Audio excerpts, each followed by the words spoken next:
Hey everybody, thanks for coming to watch the show. Today I'm going to be talking to you about the game series Metal Gear Solid.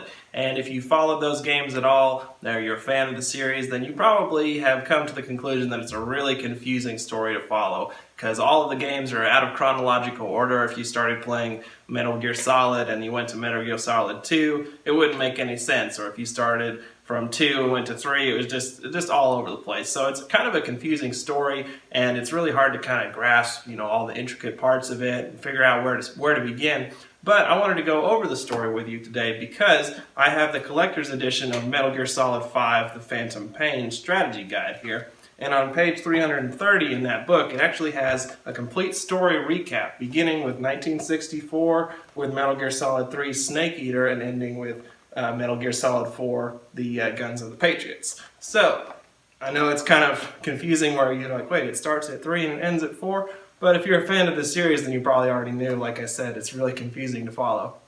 The first game that I played in this series was actually Metal Gear Solid 3, Snake Eater, and I didn't really know what was going on, but I've been a fan of this series ever since. I'm not like really hardcore fan like a lot of people, but I think it's a really interesting story and one that deserves to be told if you don't really know it. And so I just wanted to go over this story with you guys because the strategy guide has about a 22-page recap of the complete storyline. And since it is over 20 pages, I'll probably do this in a series, maybe just do anywhere from 5 to 7 pages at a time, because as you can see, there's a lot of stuff to cover, and I just want to go through it at a good pace for you guys. So with all that in mind, I hope that you guys enjoyed this video, and if you're a fan of Metal Gear Solid, but you want to know more about the story, I think that this is definitely for you, so I hope that you enjoy.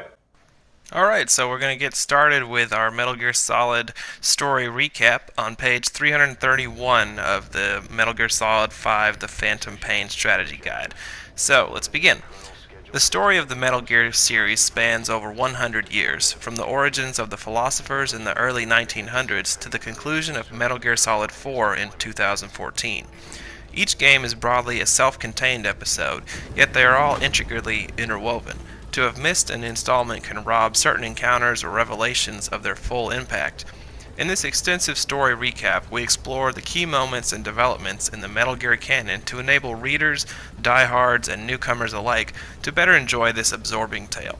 The density and complexity of the plot is such that we have deliberately, albeit with great regret, omitted a number of characters and events in an effort to make the overall picture more accessible.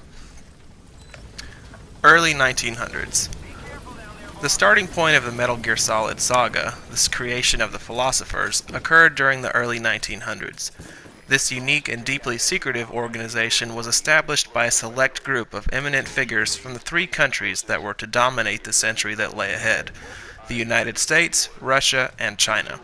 Together, these individuals amassed a functionally boundless supply of funds, known as the Philosopher's Legacy, that they believed would be sufficient to win any present or future world conflict. Those who wield the resources to wage war also possessed the means to prevent it, and the philosophers sought to achieve this noble goal by using their incredible resources and powerful influence to steer world history away from brutal, needless warfare. However, with time and the death of its founding members, the raison d'etre of this clandestine committee was gradually corrupted. The philosophers' philosophy was not passed on to posterity. In the confusion and chaos that ensued after the Second World War, the USSR, or more precisely, an individual named Volgin, gained sole possession of the Philosopher's Legacy. This development is the catalyst for the events of Metal Gear Solid 3. 1964, Metal Gear Solid 3 Snake Eater. During the Cold War, the US and USSR were obliged to respect the doctrine of mutual assured destruction. The fact that a nuclear strike by one nation would inevitably lead the other to retaliate with equal or greater force. With outright conflict impractical and unconscionable due to the inconceivable horrors that it would inevitably unleash, the nations instead rattled their figurative sabers in proxy wars on both actual and ideological battlefields. The events of Metal Gear Solid 3 take place in 1964, in the context of the Cuban Missile Crisis, a breakdown in diplomacy that brought both superpowers closer to Armageddon than ever before or since. This is but a backdrop, however. The true story of Metal Gear Solid 3 concerns the fight between the three countries that created the Philosopher's legacy to retrieve it from the clutches of Colonel Volgin. An American agent, Naked Snake, part of a CIA Special Services division called Fox, and supported by a remote team that includes his commander, Major Zero, is sent into Soviet territory by the U.S. Secret Services. The objectives of his mission are to destroy the Shagohod, a weapon so powerful that it could disrupt the delicate balance that prevents nuclear warfare between the two superpowers, assassinate Colonel Volgin, the man in sole possession of the Philosopher's legacy, who plans to overthrow Soviet Premier Nikita Khrushchev's government and use the Shagohod weapon to enable the USSR to win the Cold War. Execute the boss, the most renowned U.S. secret agent of all time and Naked Snake's mentor, who chose against all odds to betray her country and join forces with Colonel Volgin, providing him with 2 U.S.-made portable nuclear warheads as a token of her sincerity.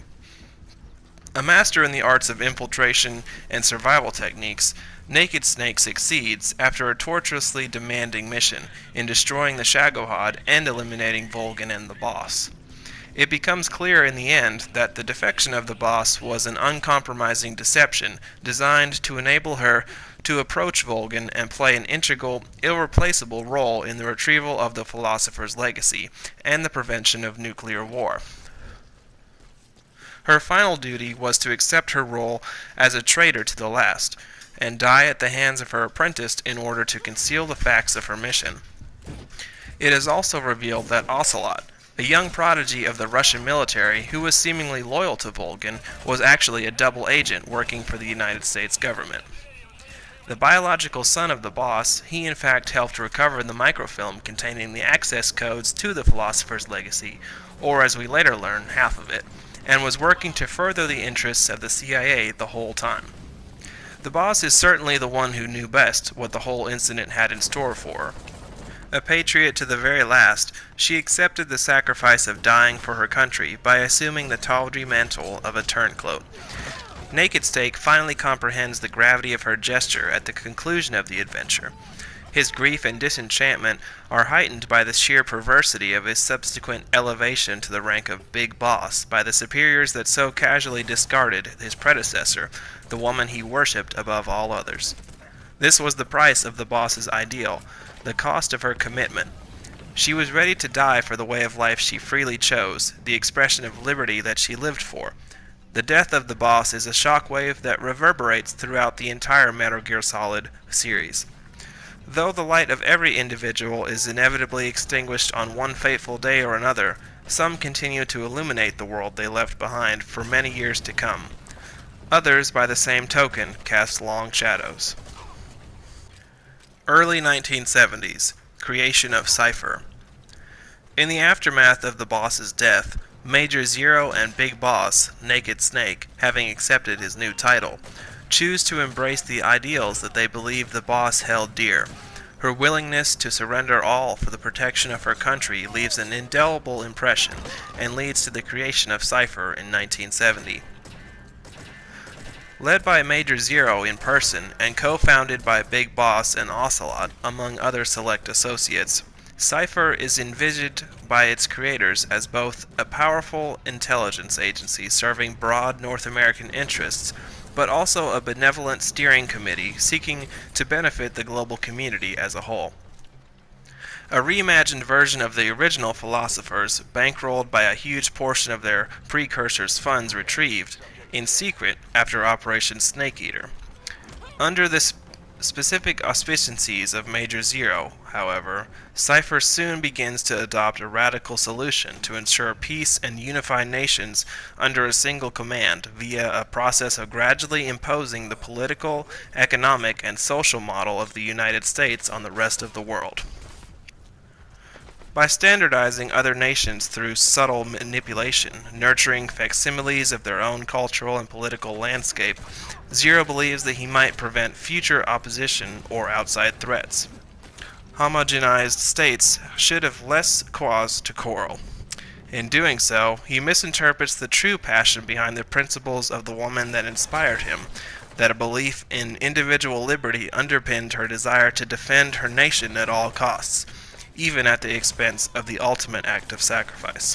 Where the boss sought to create a world without borders, seeing herself as a tool or a weapon to achieve that end, Cypher, for which read Zero, increasingly seeks to unite the world by means of total control and domination of the entire globe. His mistake is that he interprets the boss's will too literally. To him, a world without borders is one where everyone on the planet is unified under a single system. The world in Zero's eyes is just a collection of tools that he might use to achieve his goals, and unfettered by sentimentality, he believes that that end justifies the means, no matter the cost. It is worth noting that Big Boss also misinterprets the boss's ideals and legacy. He takes the opposite extreme interpretation and strives to create a military nation without borders, free of all political influence and serving as a haven for those willing to fight for themselves.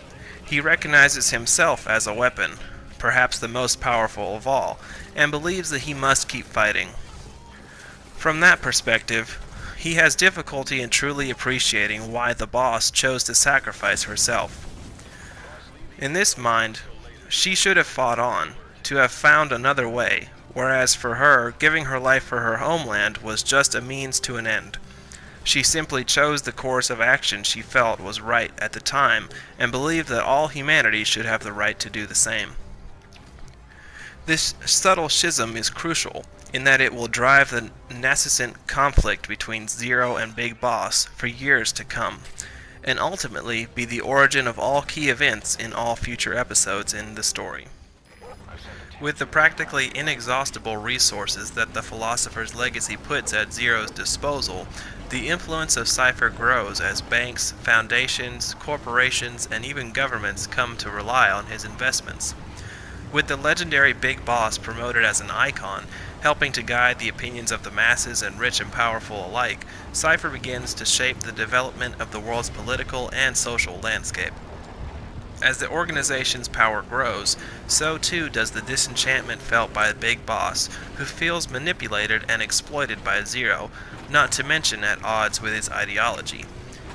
Aware of the growing distance between the friends, Zero secretly launches the Les Enfants Terribles project in 1971 through 1972.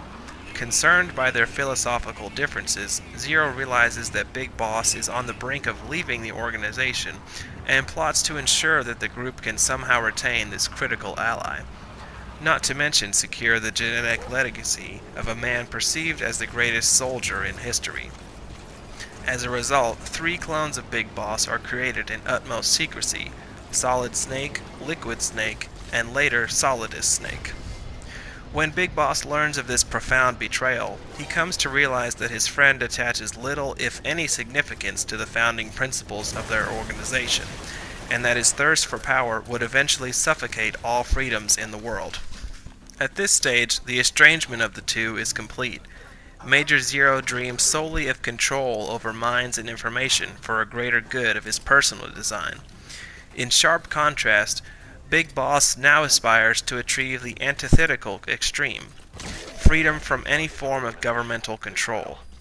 Big Boss resigns from Cypher and disappears to found his own group of independent mercenaries, while Zero further consolidates his power and influence. Alright, so I think I'm going to end it there. We've made it to page 335 in the strategy guide, and there was a lot of material there and a lot of stuff that we covered as far as the basic creation of a lot of agencies that kind of gave rise to the story of the Metal Gear saga, as well as a lot of things about the boss and how she's influenced all these characters that are kind of, coming together and fighting against each other and misinterpreting what she had in mind for her ideals about, the way that a country should function, or just basic human rights, basically.